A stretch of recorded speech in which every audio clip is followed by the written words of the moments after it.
যীশু খ্রিস্টের মধুর নামে জীবনবাণী অনুষ্ঠানে আপনাকে স্বাগত জানাই। কেমন আছেন আপনি আজকে? আমার বিশ্বাস আপনি প্রভু যীশুর অনুগ্রহে সম্পূর্ণ সুস্থ আছেন। আর আমি নিজেকে খুব সৌভাগ্যবান মনে করছি যে আমি আপনাকে এই অনুষ্ঠানে আজকে স্বাগত জানাতে পারছি। আপনি নিশ্চয়ই জানেন যে এই অনুষ্ঠানে আমরা ধারাবাহিকভাবে ঈশ্বরের বাক্য থেকে আলোচনা করছি। আর আমরা এখন লোকলিখিত সুসমাচার থেকে আলোচনা করছি। এর আগে আমরা দেখেছি যে প্রভু যীশু একান্তে প্রার্থনার মধ্যে দিয়ে সেই 12 জনকে তার বিশেষ শিষ্যরূপে মনোনীত করলেন। লক্ষ্য করুন, ঈশ্বর যাদেরকে ব্যবহার করতে চান তাদেরকে সর্বদা মনোনীত করা হয়, বেছে নেওয়া হয়। যোহন 15:16 বলে, তোমরা যে আমাকে মনোনীত করেছ তা নয়, কিন্তু আমি তোমাদিগকে মনোনীত করিয়াছি। আজকের দিনে আমরা নিজেদের জ্ঞানবুদ্ধি, ইচ্ছা, অনুভূতি ইত্যাদি ব্যবহার করি কিছু সিদ্ধান্ত নেওয়ার জন্য। কিন্তু আমাদের উচিত যে কোনো সিদ্ধান্ত নেওয়ার আগে ঈশ্বরের সঙ্গে সময় দেওয়া, যেন সঠিক সিদ্ধান্ত নিতে পারি। আমরা গৃহ নির্মাণের বিষয় দেখেছি। আপনার আধ্যাত্মিক গৃহভিত্তি কার উপরে, কিসের উপরে স্থাপন করেছেন? তা কি সেই দৃঢ় শৈল বা পাষাণ রূপ প্রভু যীশু খ্রিস্টের উপরে স্থাপিত, নাকি বালি, মাটি, মৃত্তিকার উপরে স্থাপিত? খ্রিস্টের প্রতি সহজ সরল বিশ্বাসে তার কাছে আসুন আর তার উপর সম্পূর্ণ নির্ভর করুন। সেই শতপথী প্রভু যীশুর কর্তৃত্ব, অথরিটি উপলব্ধি করেছিলেন যে তার বাক্যই যথেষ্ট অলৌকিক কাজ করার জন্য। আর প্রভু যীশু একদিকে তার এই অগাধ বিশ্বাস, নির্ভরতা দেখে অবাক হয়েছেন, আর অন্যদিকে ইসরায়েল জাতির অবিশ্বাস দেখে অবাক হয়েছেন। আর আজকে আমরা আবার যোহন বাপ্তাইজকের বিষয় দেখব। যোহন আশায় ছিলেন খ্রিস্ট আসছেন তার রাজ্য প্রতিষ্ঠা করণার্থে, তার পরাক্রম ও মহিমায়। আর যতক্ষণ না তা ঘটছে, যোহন প্রত্যাশায় ছিলেন এবং সেই লক্ষ্যে পথছে তিনি প্রভু যীশুর কাছে নিজের 2 শিষ্যকে পাঠালেন। আর প্রত্যুত্তরে প্রভু যীশু যোহনকে তার উপর বিশ্বাস করার কথা বললেন। তিনি আমাদেরকেও সেই একই কথা বলছেন। বিশেষ করে আমরা যখন তার কথা বুঝতে পারি না, তিনি বলছেন যেন আমরা তার উপর নির্ভর করি। আমরা আরও দেখব প্রভু যীশু 2টি দৃষ্টান্ত কথা, বীজবপক ও জ্বলন্ত প্রদীপের বিষয়ে বলছেন। তিনি আরও বলছেন ব্যক্তিগত সম্বন্ধ ও সম্পর্কের বিষয়, তার ঝড় থামানোর কথা। গেরাসেনীদের অঞ্চলে ভূতগ্রস্তকে সুস্থতার কথা আমরা দেখব, প্রদর রোগগ্রস্ত নারীর আরোগ্য সাধনের কথা আমরা দেখব, এবং জাইরের কন্যাকে পুনর্জীবিত করে তোলার কথা দেখব। তাহলে আসুন আমরা ঈশ্বরের বাক্য থেকে এই বিষয়গুলো বিস্তারিতভাবে দেখি। আমরা দেখি যে কিভাবে প্রভু যীশু অলৌকিক কাজ করছেন এবং মানুষ কিভাবে তার উপরে বিশ্বাসে তার কাছে আসছেন, তাকে গ্রহণ করছেন। এবং তার বাক্যের মধ্যে দিয়ে ঈশ্বর আমাদেরকে এই কথাই বলতে চান যেন আমরা প্রভু যীশুর কাছে আসি। তাহলে আসুন, যখন ঈশ্বরের বাক্য আমরা শুনতে চলেছি, আমরা প্রভুর চরণে নিজেদেরকে সমর্পণ করি এবং বোঝার চেষ্টা করি যে ঈশ্বর আমাদেরকে কি বলতে চাইছেন। আসুন তাহলে শুনি ঈশ্বরের বাক্য। জীবনবাণীর ধারাবাহিক আলোচনায় আমি আপনাদের কাছে বাইবেলের নতুন নিয়মের লোকলিখিত সুসমাচার থেকে আলোচনা করছি। আজকের ওই লোকলিখিত সুসমাচারের 7 অধ্যায় 17 পদ থেকে আলোচনা শুরু করব। আর আমরা দেখি বিশেষ করে 17 পদে ঈশ্বর আমাদের সৃষ্টিকর্তা, তিনি আমাদের গঠনকারী, তাই প্রতিনিয়ত তিনি আমাদের তত্ত্বাবধান করে চলেছেন। আমাদের সকল ভার তিনিই বহন করেছেন। ইম্মানুয়েল, ঈশ্বর মানুষের সঙ্গে বাস করার জন্য তাদেরই মাঝে নেমে এলেন স্বর্গ হতে, যেন তাদের সুখ, দুঃখ, ব্যথা, বেদনা, ক্লেশ, সংকট সকলের অংশী হতে পারেন, এবং সেই সমস্ত নিজের উপরে বহন করে আমাদেরকে পরিত্রাণ দিলেন পাপ, রোগ ও মৃত্যু হতে। তিনি আমাদের তত্ত্বাবধানকারী ঈশ্বর। সেদিন নাইন নগরের বিধবার মৃত পুত্রটিকে পুনর্জীবিত করায় লোকেরা সবাই ঈশ্বরের গৌরব করে বলতে লাগলো, আমাদের মধ্যে একজন মহান ভাববাদীর উদয় হইয়াছে, আর ঈশ্বর আপন প্রজাদের তত্ত্বাবধান করিয়াছেন। সমগ্র জিহুদিয়া ও চারিদিকে সমস্ত অঞ্চলে তাঁর সম্পর্কে কথা ছড়িয়ে পড়েছিল। লোকলিখিত সুসমাচারের 7 অধ্যায় 18 থেকে 20 পদে দেখি, এই সময়টি ছিল এক সন্ধিক্ষণ যখন যোহন বাপ্তাইজকের শিষ্যরা প্রভু যীশুর কৃত এই সমস্ত অত্যাশ্চর্য ঘটনার বিষয়ে যোহনকে জানালেন। যোহন স্থির নিশ্চিত হওয়ার উদ্দেশ্যে নিজের জনকতক শিষ্যকে কিছু প্রশ্নসহ প্রভু যীশুর সন্নিধানে পাঠালেন।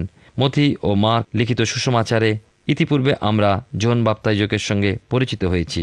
তার পোশাক ছিল অস্বাভাবিক, আর আমরা দেখি যে তাঁর সেবাকার্য এবং ওই সেবাক্রান্ত সংবাদ ছিল অস্বাভাবিক, এই বিষয়গুলি তাকে এক পৃথকীকৃত জীবনযাপনের অবস্থা এনে দিয়েছিল, অস্বাভাবিকতা এনে দিয়েছিল। তার আহার্য বিষয়, তিনি ছিলেন ঈশ্বরের দ্বারা আহত ব্যক্তি। মনে রাখতে হবে, আমরা ঈশ্বর কর্তৃক আহত হলে আমাদেরকেও ধর্মীয় পোশাক পরিহিত হতে হয়, যা ধার্মিকতার বস্ত্র। প্রভু যীশু সেই ধার্মিকতার বস্ত্র দান করেন। আমরা প্রভুকে পরিধান করি, বাহ্যিক পোশাক নয়, কিন্তু সেই যে পোশাক তা হলো আত্মিক। আমরা বিশেষ করে দেখি, কারাগারে থাকাকালীন যোহনের মনে কিছু উদ্বিগ্নতা দেখা দিয়েছিল। দুজন শিষ্যকে প্রভুর কাছে জিজ্ঞাসা করে পাঠালেন, যোহন, যার আগমন হবে সেই ব্যক্তি কি আপনি, না আমরা অন্যের অপেক্ষা থাকব? যোহন রাজ্যের ঘোষণা ও জাতির প্রকাশ্য নিন্দা করলেন, রাজার আগমনের বিষয়ে প্রচার করলেন। রাজরাজেশ্বর প্রভু যীশুর জন্য রাজপথ নির্মাণকারী রূপে যোহন প্রভুকে শনাক্ত করে চিহ্নিত করে বললেন, এমন একজন আসিতেছেন যিনি অপেক্ষা শক্তিমান, যার পাদুকার বন্ধন করিবার যোগ্য আমি নই। তিনি তোমাদেরকে পবিত্র আত্মা অগ্নিতে বাপ্তাজ করিবেন। তাহার কুলা তাহার হস্তে আছে, তিনি আপন খামার সুপরিষ্কৃত করিবেন ও গোম আপন গোলাতে সংগ্রহ করিবেন, কিন্তু তুষ অনির্বাণ অগ্নিতে পোড়াইয়া দিবেন। এ এক কঠিন রুক্ষ বাণী। যোহন আশায় ছিলেন খ্রিস্ট আসছেন তাঁর রাজ্য প্রতিষ্ঠা করণার্থে। তার পরাক্রম মহিমা সত্তা যতক্ষণ না তা ঘটছে, যোহন প্রত্যাশাই ছিলেন এবং সেই লক্ষ্যে পথ চেয়ে তিনি প্রভু যীশুর কাছে নিজের দুই শিষ্যকে পাঠালেন এই প্রশ্ন সহ, যে যার প্রত্যাশায় তারা রয়েছেন সেই খ্রিস্ট কি তিনি, নাকি তার অপেক্ষায় আরও দিন গুনতে হবে? প্রভুর কাছে যারা প্রশ্ন নিয়ে এলেন তাদেরকে এবং যোহনের প্রশ্নকে প্রভু আন্তরিকতা সহৃদয়তা সহ গ্রহণ করলেন। যোহনের উদ্দেশ্যে যত উত্তর পাঠালেন তাকে বলে পাঠাও। সেই সঙ্গে এও বললেন, প্রভুতে যে ব্যক্তি বিঘ্ন না পায় সে ধন্য। জানালেন তাদের প্রত্যাশার পূর্ণতা ঘটবে, কিন্তু তার জন্য প্রতীক্ষায় থাকতে হবে। বিনা বিঘ্নতায় শান্তিতে অপেক্ষমান ধন্য আখ্যা পায়। প্রয়োজন ধৈর্য, প্রয়োজন বিশ্বাস। লোকলিখিত সুসমাচারের 7 অধ্যায় 21 থেকে 23 পদে দেখি, মসীয় সম্পর্কিত ভবিষ্যৎবাণীগুলি যে পূর্ণ হয়েছে এ বিষয় ওই শিষ্যদ্বয় যেন ফিরে গিয়ে যোহনকে নিশ্চিন্ত করতে পারেন। তার জন্য প্রভু যীশু কিছু সময় অপেক্ষায় রেখেছিলেন, যেন তারা ওই সময়ের মধ্যে প্রভু যীশু কর্তৃক সুস্থতা প্রদান, অলৌকিক কাজ ও আরোগ্য সাধন কার্যের চাক্ষুষ প্রমাণ পায় এবং যোহনকে কারাগারে সেই সংবাদ প্রদান করেন। আমরা বিশেষ করে 24-25 পদে যখন আসি 7 অধ্যায়, আমরা দেখি প্রভু যীশুর কাছে যোহন বাপ্তাইজকের চরিত্র কত সমাদরণীয়। সাধু যোহন নয়, কিন্তু যোহন বাপ্তাইজকের কথা বলছি। বায়ু বিকম্পিত নলের সমান নহেন, তিনি আরামপ্রিয় অভিলাষী ও সুন্দর কোমল বস্ত্রাচ্ছাদিত রাজবাটিতে বা প্রাসাদে বাসকারী ব্যক্তির সমান নন, কিন্তু যোহনের চরিত্র অবিচলিত, স্থির ও দৃঢ়। তিনি একজন কঠোর, রুক্ষ, কঠিন ব্যক্তি। প্রভু আরও বলেছিলেন যোহনের বিষয় 26 এবং 27 পদে। 28-29 পদে পাই 7 অধ্যায় লোকলিখিত সুসমাচারে সেই স্থানে বিস্তর লোক ও করগ্রাহীগণ উপস্থিত ছিল, আর প্রভু শ্রদ্ধা ও প্রশংসার চিহ্ন স্বরূপ যোহনের সম্পর্কে এই সমাদরকে প্রকাশ করলেন তাদের সামনে। 30-32 পদে পাই, কিন্তু ওই কালের লোকেরা প্রভুর দৃষ্টিতে কেমন ছিল? করগ্রাহী অন্যান্য লোক যারা ঈশ্বরের মন্ত্রণা স্বীকার করে নিয়েছিল, যোহনের বাপ্তিস্মতে বাপ্তাজিত হওয়াতে তারা ব্যতি রেখে ফরিসিরা ও ব্যবস্থাবেত্তাদের বিষয়ে লেখা আছে তারা ঈশ্বরের মন্ত্রণাকে ব্যর্থ করেছিল। অতএব প্রভু তৎকালীয় ওই শ্রেণীর লোকদের বিষয়ে এক দৃষ্টান্ত রাখলেন, যারা আত্মিকভাবে এতই শৈশব ছিল যে তারা যেন আনন্দের মুহূর্তে বলতো এত উল্লাসে মাতব না, এবং দুঃখের মুহূর্তে বলতো এত দুঃখিত হতে পারবো না। তাহলে ওই ধরনের নির্বিকার, মূর্খ ও শক্তগ্রীব মানুষ আত্মিক ক্ষেত্রে শিশু ব্যতি রেখে আর কি হতে পারে? 33-35 পদে দেখি যে যোহন প্রান্তরে মরুভূমিতে বিচরণকারী, যার পরিধেয় ছিল উটের লোমের বস্ত্র, কুটিদেশে তার থাকত চর্মপটিকা, যিনি ভোজন করতেন পঙ্গপাল ও বনমধু। জাগতিক ও মাংসিক দিকে এমন একজন নিরাসক্ত ঈশ্বরপ্রিয় ধার্মিক ব্যক্তির সম্পর্কে তৎকালীন লোকেরা বলতো ভূতগ্রস্ত। আবার প্রভু যীশু, যিনি ইম্মানুয়েল রূপে সাধারণ মানুষের মধ্যে সাধারণভাবেই বাস করলেন, তাকে ওই লোকেরা বলতো পেটুক ও মদ্যপায়ী। তাহলে তারা ধর্ম বলতে কি পালন করত? এ ছিল মানুষগুলোর মধ্যস্থিত এক ধর্মীয় শৈশব অবস্থা। 36 পদে দেখি প্রভু যীশুর নিমন্ত্রণ রক্ষা। এ তো একটা আমরা দেখতে পাই মামুলি ব্যাপার হতে পারে না। মনে রাখবেন যে তিনি ফরিসিদের নিন্দাই করতেন, তাদেরকে তাদের কাঠিন্যের জন্য ধিক্কারি দিয়েছেন। অতএব তিনি এমন এক ফরিসি গৃহে নিমন্ত্রণ যে এক বন্ধুত্বের কারণে পেয়েছেন তা হতে পারে না, তা বিশ্বাস করা কষ্টকর। প্রভুর মধ্যে সমালোচনা করার বিষয় অন্বেষণ ছিল তার এক কারণ। 37-39 পদে পাই, সে সময় ভোজের গৃহে প্রতিবাসীর আসার প্রথা ছিল। তারা এসে নিমন্ত্রিতকে লক্ষ্য করত, মতামত প্রকাশ করার জন্য নয়। কিন্তু আর এক্ষেত্রেও দেখি প্রভু যখন ফরিসির গৃহে এলেন, তখন এক পাপী স্ত্রীলোক বা পাপিষ্ঠা স্ত্রীলোক প্রভুর আগমন সংবাদ শুনে ওই ফরিসির গৃহে এলো এক শ্বেত পাথরের পাত্রে সুগন্ধি তেল সহ। পশ্চাৎ দিকে প্রভুর চরণের কাছে তার স্থান গ্রহণ করেছিল। স্ত্রীলোকটি রোদন করতে করতে প্রভুর চরণের কাছে দাঁড়িয়ে তার চোখের জল প্রভুর চরণ ভিজিয়ে দিয়ে চলেছিল। মুছিয়ে দিতে লাগলো প্রভুর পবিত্র চরণ তার নিজের মাথার চুল দিয়ে, আর সেই পবিত্র চরণ চুম্বন করে তার আনিত সুগন্ধি তেল ওই চরণে মাখিয়ে দিয়েছিল। প্রভুর পবিত্র চরণ প্রান্তে সে নিজেকে হীন, পাপিষ্ঠা, ক্ষুদ্র, নগণ্য হিসাবে দেখতে পেয়েছিল। উপলব্ধি করেছিল ওই চরণ কত মহান, কতই না পবিত্র। হতে পারে স্ত্রীলোকটির সঙ্গে ওই ফরিসি পূর্বে অন্ধকারের কোনো সম্পর্ক ছিল, দিনের আলোয় লোকসমক্ষে ছিল না। কথাবার্তা বা কোনো ব্যবহার ফরিসি লক্ষ্য করেছিল। সেই পাপিষ্ঠা স্ত্রীলোকটির রোদন করতে করতে চোখের জলে প্রভুর চরণ ভিজিয়ে দেওয়ার মতো অনুতপ্ত অবস্থা। ফরিসি প্রভুর সমালোচনার বিষয় পেয়ে গিয়েছিল, মনে করে ভেবেছিল যদি প্রকৃতই যিশু নামের ব্যক্তিটি একজন ভাওবাদী হতো তবে এই স্ত্রীলোকটির পাপ প্রবৃত্তি, পাপময় জীবনোপায় সম্পর্কে জানতে পারত। কিন্তু ঈশ্বমানব প্রভু যিশু যে অন্তর্যামী, তিনি ফরিসিদের হতে বহু টিটকারি ও সমালোচনার বিষয় শুনেও ওই ফরিসির বাটিতে নিমন্ত্রণ রক্ষা করেছিলেন। তাকে ভোজনের লোভে, সমাজে ফরিসি ব্যবস্থাবেত্তাদের মতো তথাকথিত উচ্চ শ্রেণীর ব্যক্তিদের সান্নিধ্য লাভের লোভে না, তিনি একটা অনুতপ্ত আত্মার বিষয় জ্ঞাত ছিলেন। তিনি যে হৃদয় অনুসন্ধানকারী, অন্তঃকরণের ভাব সকল জানেন, তিনি জানতেন ওই ফরিসির গৃহে একটি পাপী মানুষের পাপকে ত্যাগ করে ক্ষমাপ্রাপ্ত হয়ে তার চরণ বন্দনা করবে। 40-43 পদে পাই লূক লিখিত সুসমাচারের 7 অধ্যায় আমরা দেখি যে প্রভু ফরিসির অন্তর বুঝে তাকে উত্তর দিলেন, শিমন, তোমাকে আমি কিছু বলতে চাই। শিমন অর্থাৎ কুষ্টি শিমন বলেছিল, গুরু বলুন। প্রভু এক দৃষ্টান্তের মাধ্যমে শিমনের মনের কথা উত্তর দিলেন। দুজন ঋণীর মধ্যে একজন 500 সিকি এবং অপরজন 50 ধার্ত। তাদের কারও পরিশোধ করার সঙ্গতি ছিল না, ফলে দুজনকেই মহাজন ক্ষমা করেছিল। তাহলে শিমনের কাছে প্রভুর প্রশ্ন হলো, মহাজনকে ওই দুজনের মধ্যে কে অধিক প্রেম করবে? সহজ ও স্বাভাবিকভাবে শিমন উত্তর দিল, যার অধিক ঋণ ক্ষমা করা হয়েছে সেই মহাজনকে অধিক প্রেম করবে। প্রভু সেই অধিক ঋণীর ক্ষমাপ্রাপ্তিতে মহাজনের প্রতি অধিক ঋণীর প্রেম প্রদর্শনের সঙ্গে ওই পাপী স্ত্রীলোকটির তুলনা দিয়ে শিমনকে সচেতন করলেন। শিমন এই সাধারণ প্রশ্নের যেমন সঠিক উত্তর দিয়েছে, তেমনি এই দৃষ্টান্ত অনুসারে স্ত্রীলোক ও শিমন নিজের মধ্যে বিচার করে দেখুক কে প্রভুকে অধিক প্রেম করেছে। 7 অধ্যায় 44 পদে দেখি প্রভু এতক্ষণ স্ত্রীলোকটিকে পশ্চাতে ফিরে দেখেননি, এখন দেখছেন এবং শিমনকে প্রশ্ন করলেন, এই স্ত্রীলোকটিকে দেখিতেছ? শিমন তো ইতিমধ্যে দেখেছে এবং এও মনে মনে বলেছিল, এ যদি প্রকৃতই ভাববাদী হতো তবে জানতো কে তাকে স্পর্শ করেছে, সে কে এবং কেমন পাপিষ্ঠা। কিন্তু প্রভু অন্তর্যামী, তখন স্ত্রীলোকটিকে দিকে না ফিরলেও তিনি তার বিষয়ে অন্তরাত্মায় জেনে নিয়েছিলেন। তবু এখন ফরিসি কুষ্টি শিমনের মনের চিন্তাধারা যথাযথ উত্তর প্রদানের উদ্দেশ্যে স্ত্রীলোকটির দিকে ফিরে দেখলেন ও শিমনকে প্রশ্ন করলেন, শিমন, এই স্ত্রীলোকটিকে দেখেছ কি? অর্থাৎ শিমন, তুমি কি প্রকৃতই স্ত্রীলোকটিকে চিনেছ? তার প্রতি সূক্ষ্মভাবে দেখো তো। তুমি মনে করছো তুমি তাকে দেখেছ, তুমি তাকে চেনো, তার স্বভাব প্রকৃতি তুমি জানো, কিন্তু আদৌ তুমি তাকে চিনতে পারোনি। প্রভু যেন ফরিসি কুষ্টি শিমনের অন্তরের ভ্রান্ত চিন্তাধারাটি মুছে পরিষ্কার করে দিলেন। যদি তুমি তাকে অধিক পাপী হিসাবেই গণ্য করো, তবে যেন সেই অধিক পাপীর, সেই অধিক ঋণীর ঋণ ক্ষমার ন্যায় আমাকে অধিক প্রেম করলো, তোমার অপেক্ষা অধিক, কেননা তার সেই অধিক পাপ ক্ষমা হয়েছে। ধন্য আমাদের পাপ ক্ষমাকারী প্রভু যীশু। আসুন তার চরণতলে আমরা ধৌত হই, সমর্পিত হই, তার অসীম প্রেমের জন্য তার গৌরব করি। 7 অধ্যায় 44 পদে দেখি শিমন সেই স্ত্রীলোকটিকে দেখিতেছ বলছেন। আর শিমন দেখেছিল স্ত্রীলোকটির বহির্ভাগ, প্রভু দেখলেন স্ত্রীলোকটির অন্তঃকরণ, যে অন্তর অনুতাপে দগ্ধ হয়ে প্রভুর চরণে উৎসর্গীকৃত হয়ে গিয়েছিল। লূক লিখিত সুসমাচারের 7 অধ্যায় 45-47 পদে দেখি, নিমন্ত্রিত প্রভুকে শুধু পা ধোয়ার জলই নয়, চুম্বন করা উচিত ছিল ফরিসি কুষ্টি শিমনের। এ ছিল গুরুর প্রতি সাদর অভ্যর্থনা জানানোর রীতি। নিমন্ত্রিত গুরুর মস্তক তৈলাভিষিক্ত করা এবং তাঁর চরণ জলে ধুয়ে দেওয়া এবং তাকে চুম্বন করা ছিল অতিথি সেবার একটা সুপ্রচলিত রীতি তখনকার দিনে, যা প্রভু শিমনের নিকট হতে পেলেন না।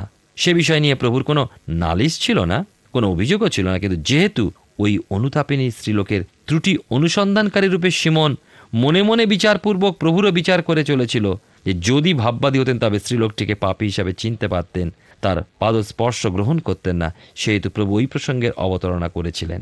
48-50 পদে পাই, তোমার পাপ সকল ক্ষমা হইয়াছে, এই কথা তিনি বললেন সেই স্ত্রীলোককে। এই বিষয় খ্রিস্টীয় ভাই বোনদের বিশেষভাবে চেতনা প্রয়োজন। প্রভু যীশু খ্রিস্টকে যদি প্রকৃতই আপনার আরাধ্য হিসাবে গ্রহণ করে থাকেন, তাকে যথাযথ সম্মান ও সমাদর করুন।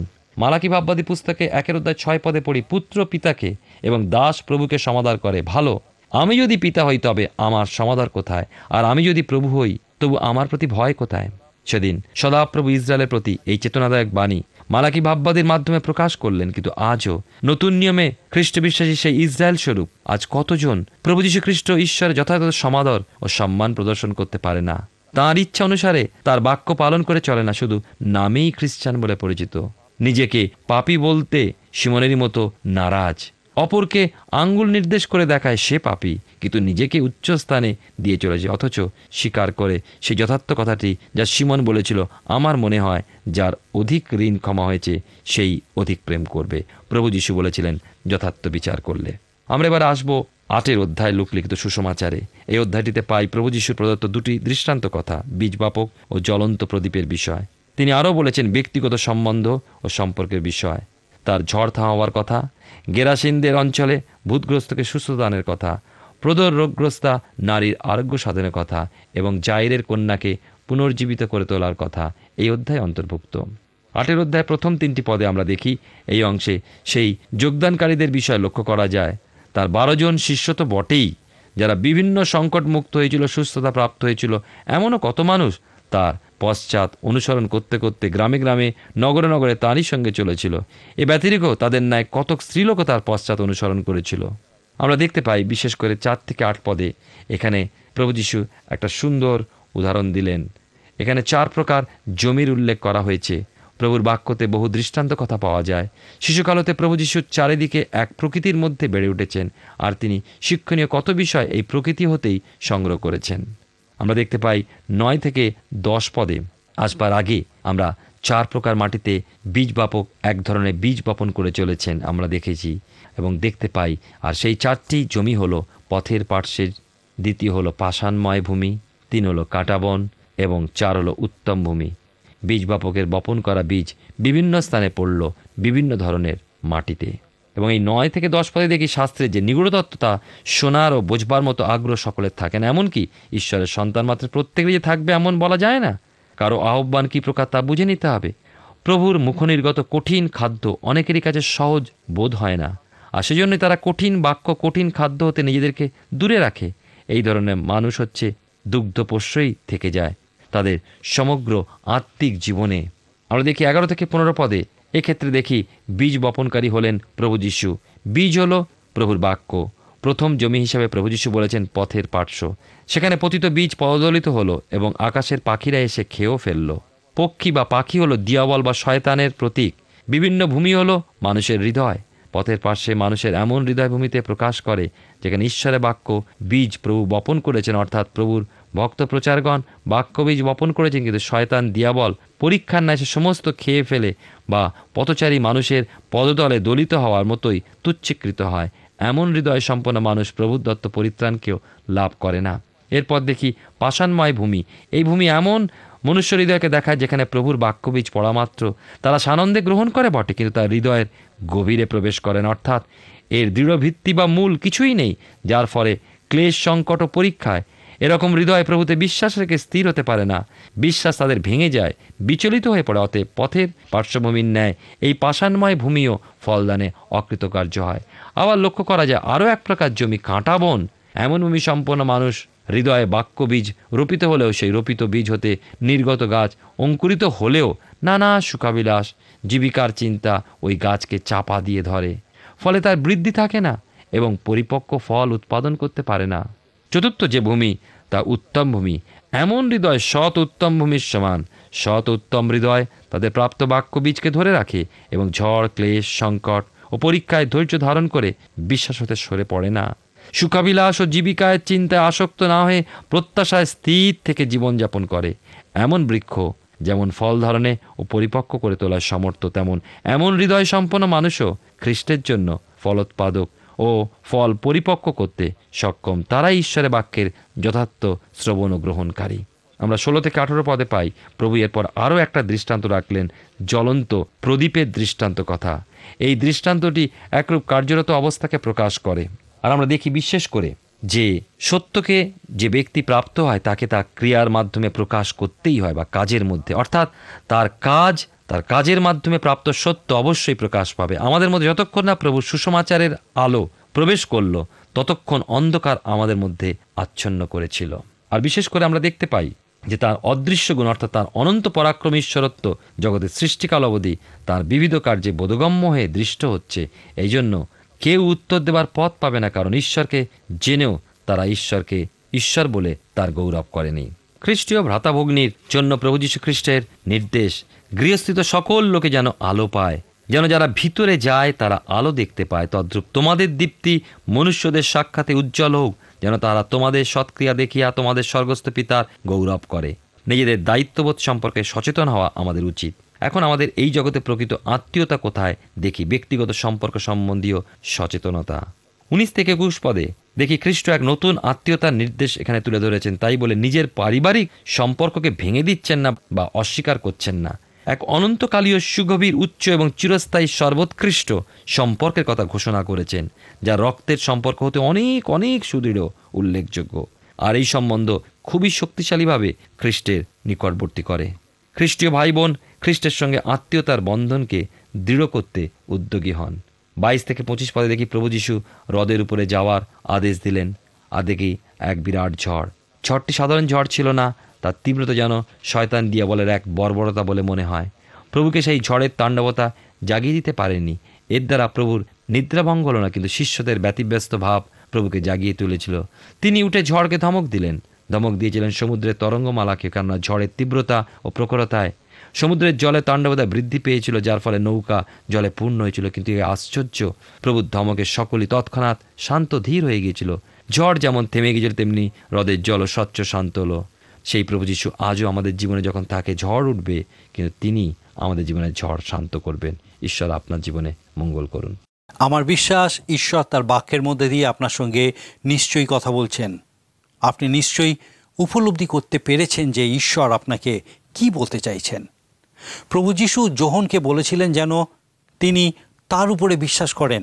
বিশেষ করে যোহন বুঝতে পারছিলেন না যে প্রভু যীশুই কি সেই মসীহ। আজকে তিনি আমাদেরকেও সেই একই কথা বলছেন, বিশেষ করে আমরা যখন তার কথা বুঝতে পারি না।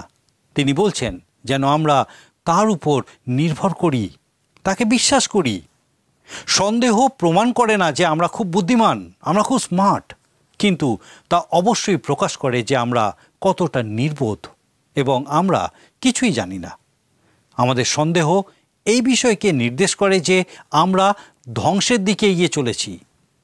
যোহন তাকে বিশ্বাস করেছিলেন, আর প্রভু যীশু যোহনের অভূতপূর্ব প্রশংসা করে বলেছেন, আমি তোমাদিওকে বলিতেছি, স্ত্রীলোকের গর্ভজাত সকলের মধ্যে যোহন হইতে মহান কেহই নাই। তথাপি ঈশ্বরের রাজ্যে অতি ক্ষুদ্র যে ব্যক্তি, সে তাহা হইতেও মহান। যোহন 7:28 পদে আমরা দেখেছি প্রভু যীশু একজন ফরিসির ঘরে নিমন্ত্রণ পেয়েছিলেন, শুধু বন্ধুত্বের জন্য নয়। সম্ভবত প্রভু যিশুর কোনো দুর্বলতা, কোনো সমালোচনার বিষয় জানার জন্য তাকে নিমন্ত্রণ জানানো হয়েছিল। তিনি একজন অনুতপ্ত আত্মার বিষয়ে জ্ঞাত ছিলেন। তিনি যে হৃদয়ের অনুসন্ধানকারী, অন্তঃকরণের ভাব সকল জানেন। তিনি জানতেন ওই ফরিসির গৃহে একজন পাপী তার পাপ ত্যাগ করে ক্ষমাপ্রাপ্ত হয়ে তার চরণ বন্দনা করবে। সেই স্ত্রীলোকটি নিজেকে পাপী রূপে প্রভুর চরণে সমর্পিত করেছিল আর পাপের ক্ষমা লাভ করেছিল। কিন্তু সিমন নিজেকে পাপী বলতে রাজি ছিল না, আর প্রভুর সামনে সে একজন ক্ষমা লাভ না করা পাপী রূপে বসেছিল। অন্যকে পাপী রূপে দেখিয়ে নিজেকে উচ্চে স্থাপন করতে চেয়েছিল। তার সামনে স্বয়ং প্রভু যীশু বসেছিলেন তার অতিথি রূপে, কিন্তু সে সেই সুযোগ নিতে ব্যর্থ হয়েছিল।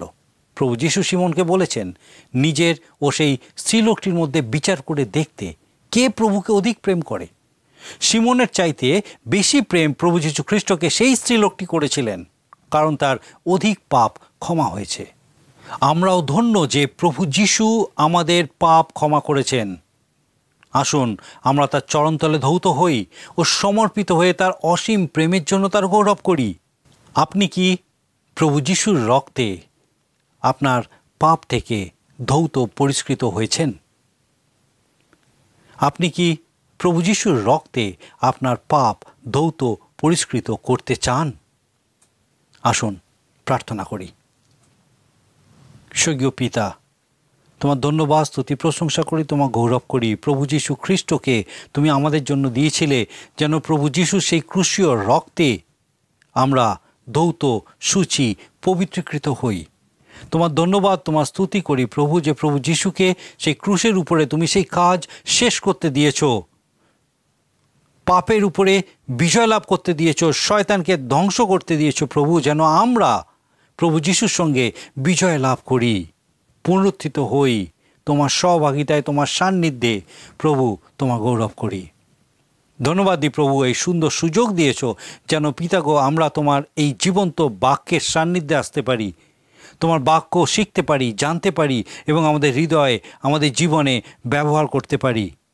তোমার চরণে প্রভু আমরা সেই প্রত্যেককে সমর্পণ করি যারা প্রভু প্রথমবার আজকে তোমার বাক্য শুনেছে, প্রথমবার প্রভু যিশুর কথা শুনেছে। পিতাগো সে প্রত্যেক আত্মা প্রাণকে তুমি স্পর্শ করো, আশীর্বাদ যুক্ত করো, যেন প্রত্যেকে প্রভু যিশুর সেই ক্রুশীয় রক্তে ধৌত, পরিষ্কৃত হয়, সূচীকৃত হয় এবং যেন সেই জীবনের মধ্যে দিয়ে তোমার নাম গৌরবান্বিত, উচ্চকৃত, মহিমান্বিত হয়। প্রভু অসুস্থ, পীড়িত প্রত্যেককে এই সময় বিশেষ করে তোমার চরণে সমর্পণ করি।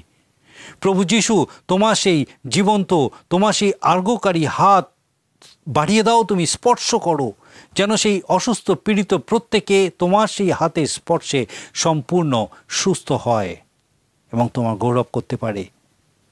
তোমার অলৌকিক কাজ সেই প্রত্যেকের জীবনে উপলব্ধি করতে সাহায্য করো।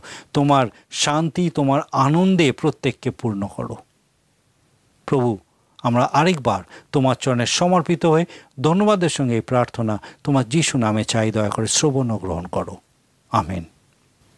ঈশ্বরের ধন্যবাদ দিই যে তিনি আমাদেরকে সুন্দর সুযোগ দিয়েছিলেন যেন তার বাক্যের মধ্যে দিয়ে আমরা আরও গভীরভাবে তাকে জানতে পারি, চিনতে পারি এবং শিখতে পারি যে প্রভু যিশু আমাদের জন্য এসেছিলেন যেন আমরা জীবন পাই। তিনি জীবন দিয়েছেন যেন আমরা সেই জীবন পাই এবং তার গৌরব করি। আমি আশা করব আপনি আগামী দিনেও আমাদের সঙ্গে উপস্থিত থাকবেন এবং অবশ্যই আমাদেরকে আপনার মূল্যবান মতামত জানান। আপনার যদি কোনো প্রশ্ন থাকে অবশ্যই আমাদেরকে জানান, আমাদের সঙ্গে যোগাযোগ করুন যেন আমরা আপনার প্রশ্নের উত্তর আপনাকে দিতে পারি। ঈশ্বর আপনার মঙ্গল করুন। প্রিয় বন্ধু, আশা করি জীবনবাণী অনুষ্ঠানটি আপনার ভালো লেগেছে। আর যদি ভালো লেগে থাকে তাহলে অবশ্যই আমাদের একটি মিসড কল দিন। আপনার দেওয়া মিসড কলটি আমাদের কাছে অতি মূল্যবান। আমরা আনন্দের সাথে জানাই প্রতিটা মিসড কল দাতাদের মধ্যে থেকে সপ্তাহের শেষে বিশেষ দর্শক বন্ধুকে বেছে নেওয়া হবে এবং সেই দর্শক বন্ধুকে পুরস্কৃত করা হবে ও সপ্তাহের শেষে তার ছবি ও নাম আমাদের অনুষ্ঠানে প্রকাশ করা হবে। গত সপ্তাহের বিজয়ী শ্রোতারা হলেন মুর্শিদাবাদ থেকে শিবেন্দু পাল ও দক্ষিণ 24 পরগনা থেকে দিলীপ নাড়ু। মিসড কল দেওয়ার নম্বরটি হল 044490812990। আপনি প্রার্থনা ও আরও অধিক জানতে আগ্রহী হলে আমাদের সঙ্গে অবশ্যই ফোনের মাধ্যমে যোগাযোগ করতে পারেন। আমাদের মোবাইল নাম্বার 9433497235 এবং আরেকটি হল 9433803755। আর আমাদের ঠিকানা টিভি স্ক্রিনে আপনারা দেখে নিন। ধন্যবাদ। ভালো থাকুন, সুস্থ থাকুন।